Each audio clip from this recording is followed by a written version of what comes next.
sigan más tranquilo. Ahora, está alto concentrada ella. Sí. El encuadre es la porción de realidad que registramos y vemos en la pantalla. Punto de vista. Eso.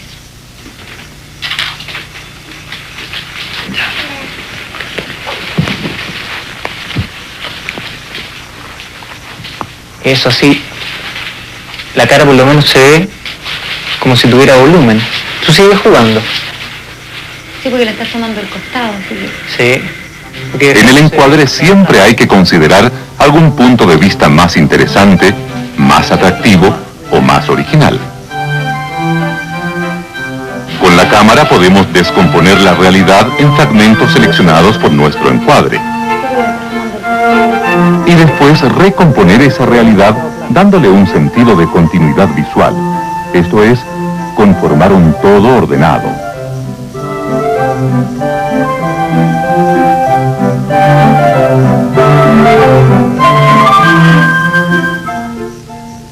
esta arte me gustó. Existen muchas posibilidades de ir cambiando la posición y ángulos de la cámara, lo que nos permite variedad visual y una mejor percepción de lo que estamos grabando. Esto nos permite también variar el punto de vista desde el que se observa la acción.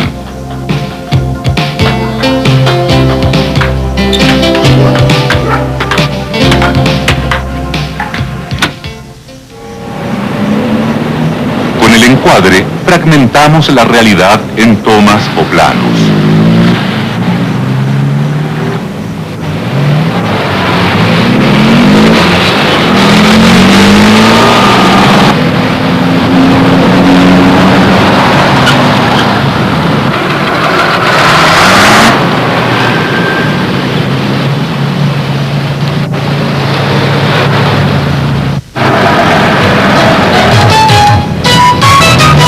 Planos se ordenan en la edición.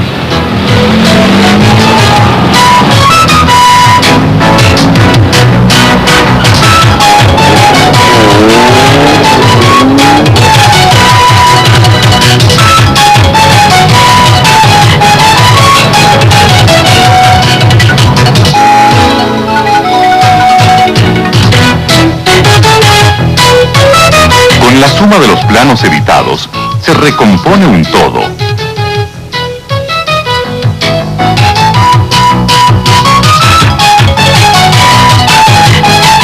Con los cambios de posición y ángulos de la cámara, se logra una mayor expresividad.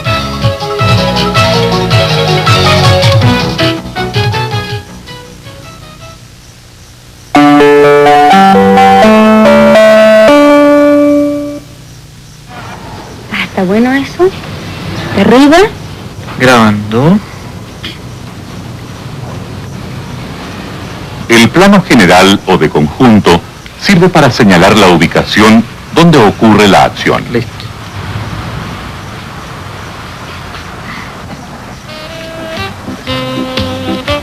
El llamado plano americano encuadra más o menos 3/4 partes del cuerpo de una persona.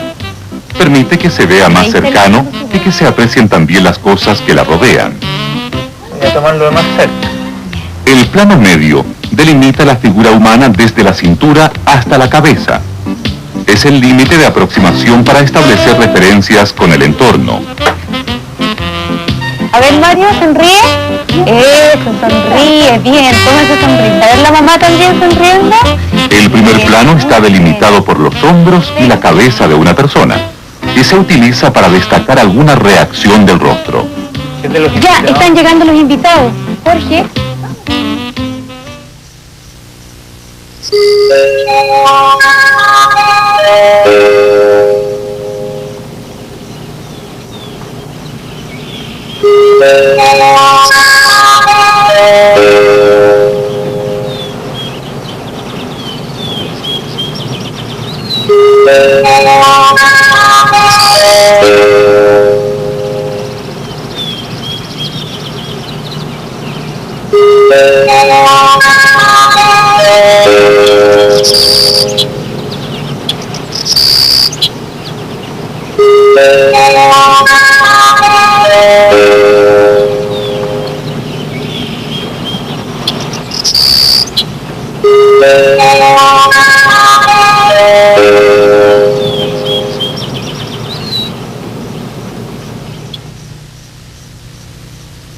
Y atención, ahí vienen entrando.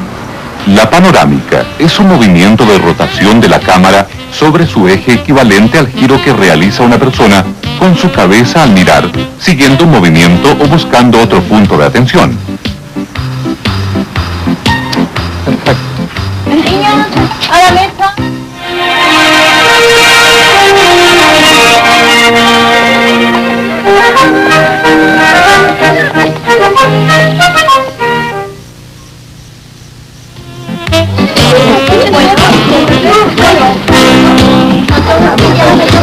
Este desplazamiento de la cámara se llama traveling. Consiste en el desplazamiento lateral de la cámara de un punto a otro.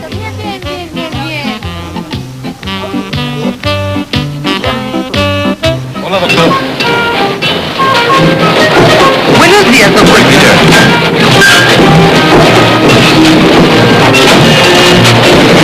Hola, doctor. Hola, Jason. ¿Cómo está su espalda hoy? El avance o retroceso de la cámara es denominado dolly. En este caso, en que la cámara retrocede precediendo a un personaje, hablamos de dolly back.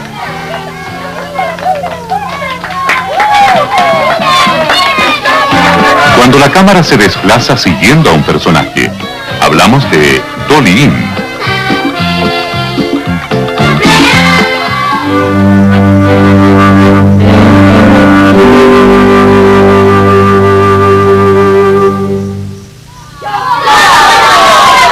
El zoom es un objetivo de distancia focal variable que contiene varios lentes y que nos permite acercarnos o alejarnos del objeto sin desplazarnos nosotros.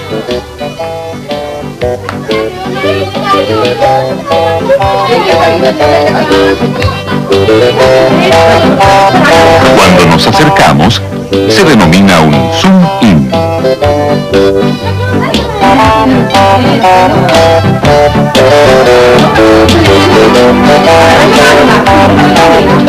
Y cuando nos alejamos, se le llama un zoom back.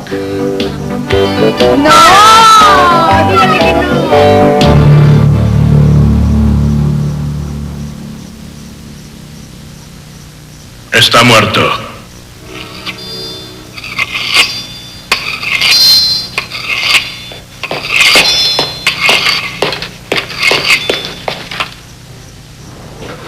Al movimiento de la cámara sobre su eje vertical se le llama tilt. Cuando el movimiento es hacia arriba, se le denomina tilt up. Y cuando se ejecuta hacia abajo, tilt down. Son una especie de panorámicas verticales. Otra vez. Podemos enriquecer esta visión con un contrapicado, o sea, con la cámara desde abajo del eje visual.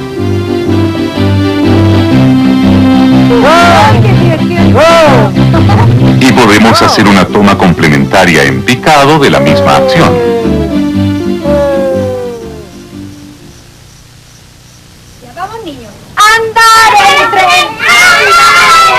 Cuando la cámara permanece fija y al interior del plano se produce un movimiento de acercamiento de un personaje o vehículo, hablamos de un head-on. El inspector se enojará. Cuando a la inversa los personajes o vehículos se alejan de la cámara fija, nos encontramos ante un tail away.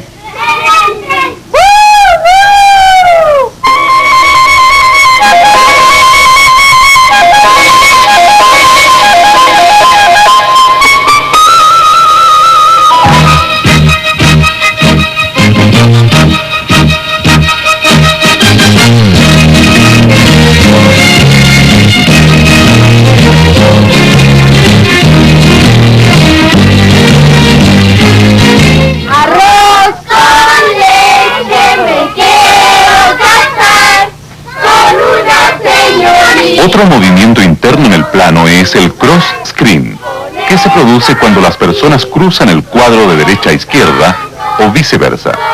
De este modo, se pueden buscar diversas formas de variedad visual. ¡Para otro lado!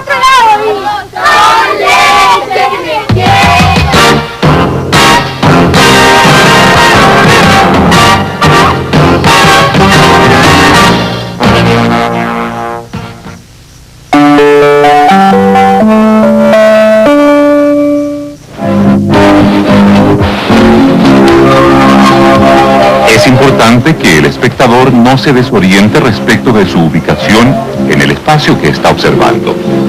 Para ello es necesario respetar el eje de la acción.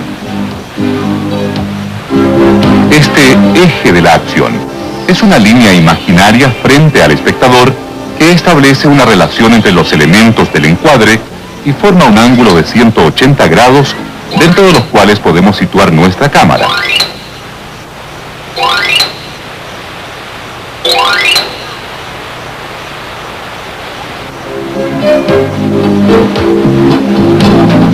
Esto nos permite mantener la orientación de la acción. Esto es que en el video los excursionistas aparezcan yendo siempre en una misma dirección.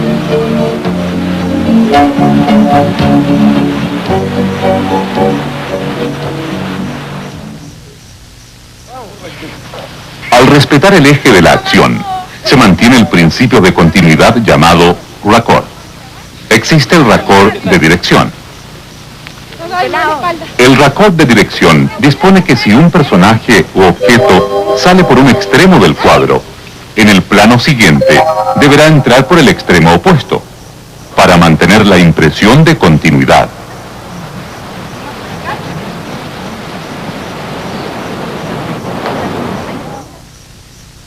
Existe también el raccord de miradas, que se produce cuando dos personajes se miran en dos planos distintos. Si el primer personaje mira en una dirección, el segundo debe mirar en la dirección contraria. Si por error grabamos a ambos personajes con la vista dirigida en la misma dirección, daría la impresión que no se miran entre sí.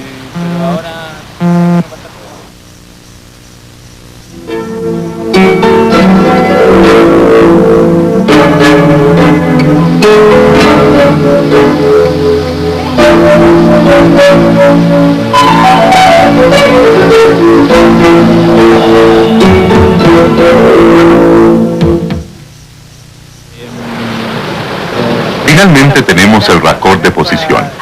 Si necesitamos hacer otro plano en continuidad, debemos respetar las posiciones que los personajes mantenían en el encuadre anterior. Todo cambio en el eje de la acción debe ser informado al espectador. Por ejemplo, mediante un traveling o desplazamiento de la cámara. Podemos advertir que se está cambiando el eje de la acción y que se está inaugurando un nuevo eje. Una vez inaugurado el nuevo eje, deberá ser mantenido hasta que se efectúe un nuevo cambio. Otra forma de cambiar el eje de la acción es intercalando un plano frontal del objeto que libera la obligación establecida por el eje.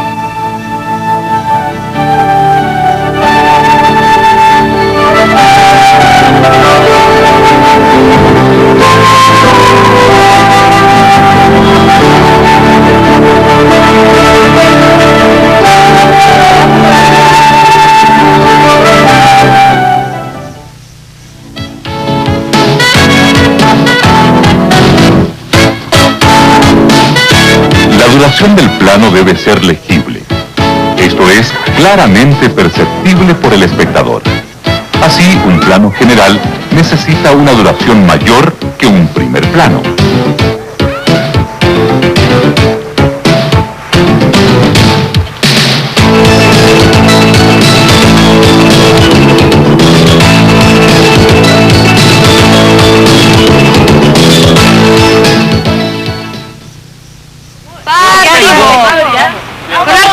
Como es imposible e innecesario grabar toda la excursión, se seleccionan los momentos más significativos de esta.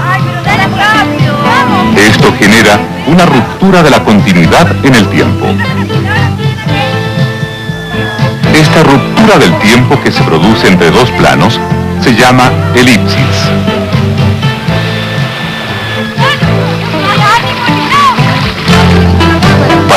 claro que ha transcurrido un tiempo entre un plano y otro, se recurre a veces a un plano intermedio llamado inserto. En este caso, el inserto sirve además para entregar una información adicional, cuál es la geografía del paisaje en que se desarrolla la acción.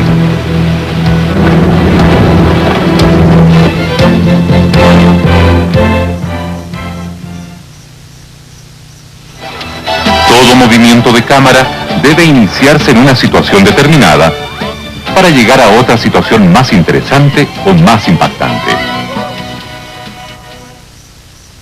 Las tomas en movimiento se unen frecuentemente por corte directo, es decir, por cambio repentino de una toma a otra, pero también se pueden unir por disolvencia o desaparición gradual de una toma mientras aparece otra en su lugar.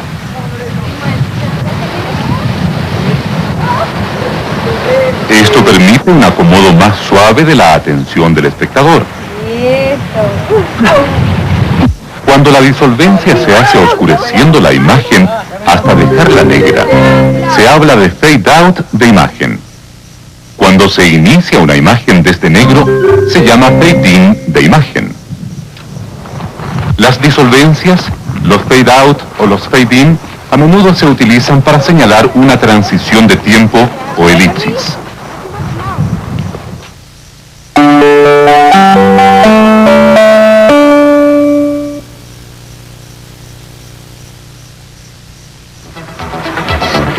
La cámara grabadora es el instrumento con el cual hemos podido registrar diversos tipos de eventos. Es un instrumento delicado que exige una manipulación cuidadosa. Al examinar sus partes principales, podemos dividirlas en la sección óptica y la sección electrónica.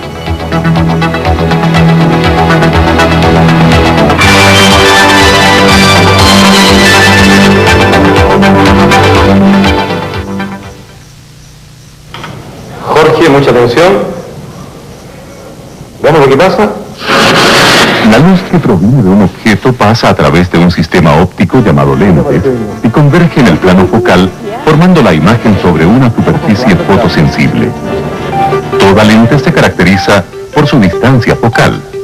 Esta es la separación que existe entre el eje central del lente y el plano focal, donde se forma la imagen nítidamente.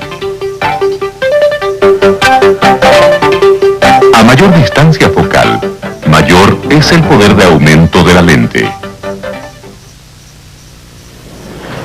El zoom de la cámara de video contiene en su interior un grupo de lentes que al desplazarse permiten variar las distancias focales.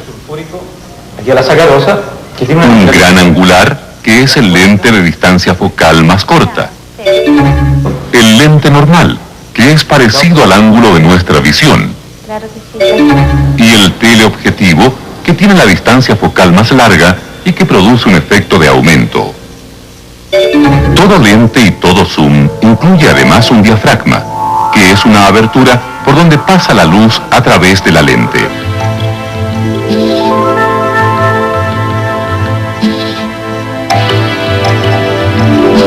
De acuerdo a la cantidad de luz de que disponemos, el diafragma se abre o se cierra.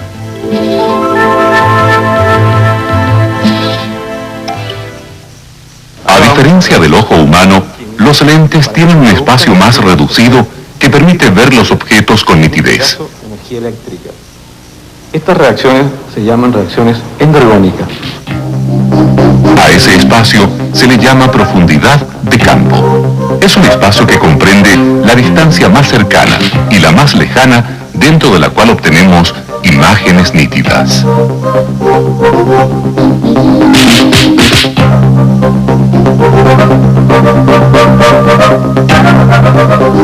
Y ahora iniciemos el experimento. Muy bien. La profundidad de campo depende de tres factores: distancia focal del lente, distancia a la que se encuentra el objeto y apertura del diafragma. De este modo, vemos que usando el gran angular tendremos una mayor profundidad de campo que con el lente normal, y con el teleobjetivo tendremos una menor profundidad de campo. Estas electrólisis se usan mucho.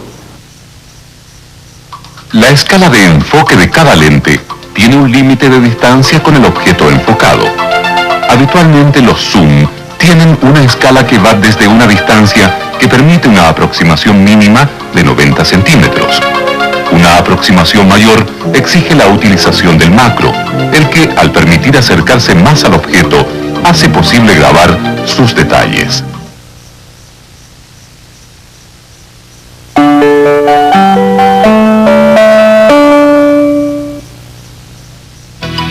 Las baterías o pilas recargables de níquel-cadmio entregan energía desde un compartimiento de la cámara y permiten su autonomía de funcionamiento.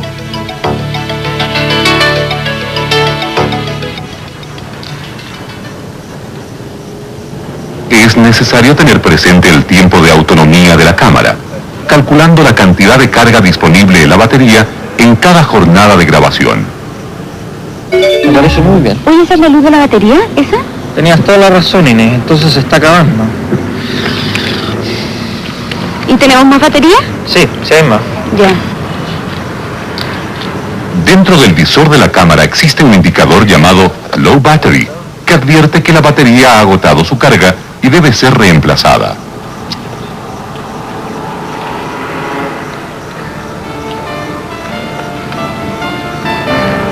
Mediante los llamados cargadores, las baterías recuperan la energía gastada. Las baterías tienen una memoria interna para la carga máxima. Por esta razón, nunca debe recargarse una batería antes de haber agotado su carga. Y aquí está el adaptador. Perfecto, eso es lo que estaba esperando. Y enchúfalo y así ahorramos energía. Cuando se graba con la cámara fija por un tiempo largo, se puede proporcionar energía a la cámara desde un enchufe, por intermedio de un transformador que reduce el voltaje a 12 voltios. Listo.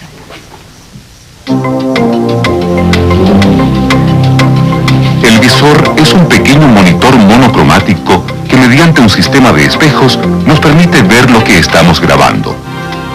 Nos permite controlar la exposición, esto es, que la imagen no esté subexpuesta.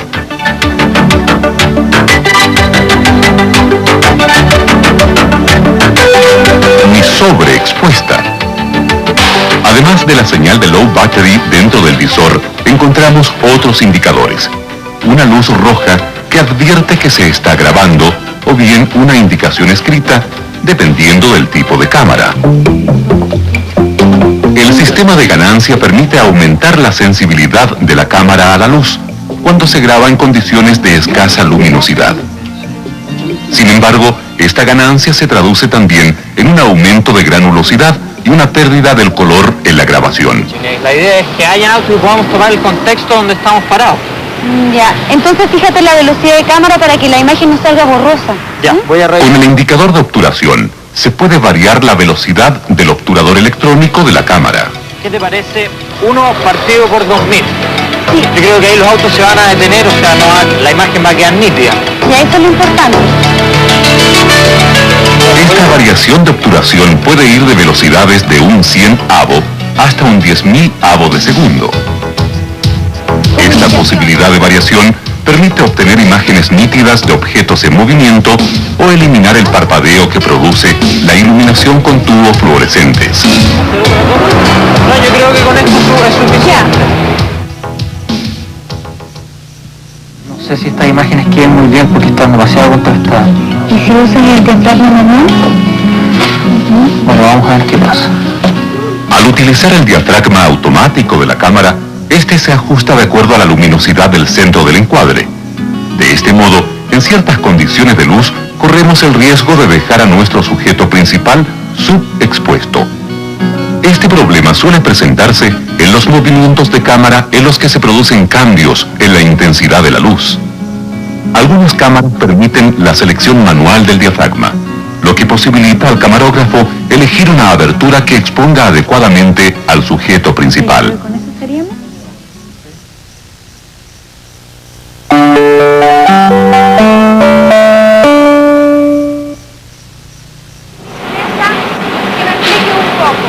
Una situación nos puede ofrecer muchos sonidos al mismo tiempo. El sentido auditivo posee la capacidad de discriminar, destacando ciertos planos sonoros por sobre otros. Para colgar el video largo. lo que nos permite comprender lo que sucede auditivamente a nuestro alrededor. Esto no ocurre en una grabación, ya que el micrófono no posee la ductilidad del oído humano.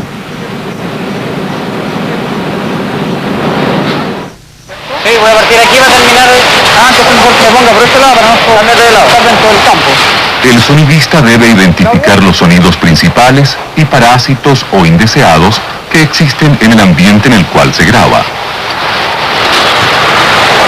El trabajo del sonidista exige una permanente comunicación con el director y con el camarógrafo, por lo cual debe conocer el encuadre y los movimientos de cámara. Bueno, señor Moreno, ¿aquí en qué fase de la producción estamos? Estamos en la etapa terminal del proceso productivo, específicamente en la sección de envasado.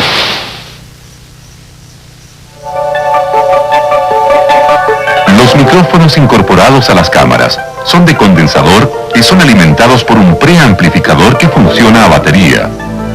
Aunque poseen gran sensibilidad para registrar los sonidos, tienden a captar el ruido del motor del grabador o del zoom. Por esa razón, es aconsejable disponer de un micrófono independiente. A diferencia de los micrófonos de condensador, los micrófonos electrodinámicos no ocupan baterías, ya que la señal se produce por las variaciones magnéticas inducidas sobre la excitación de un diafragma. Por esa razón, estos micrófonos son mucho menos sensibles que los de condensador. De acuerdo al ángulo de captación del sonido, los micrófonos pueden ser omnidireccionales, esto es, que captan el sonido proveniente de todas las direcciones cubriendo un ángulo aproximado de 360 grados. Este tipo de micrófono registra los sonidos provenientes desde todo el ambiente, sin seleccionar ninguno en particular. De ahí que se les utilice de preferencia para grabar sonidos de ambientación.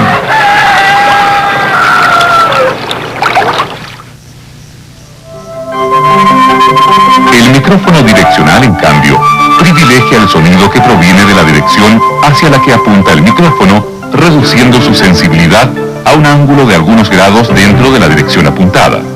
De este modo, permite eliminar sonidos indeseados. Es indispensable disponer de un soporte amortiguador antichoque que sostiene el micrófono y así evitar la manipulación directa que produce ruido.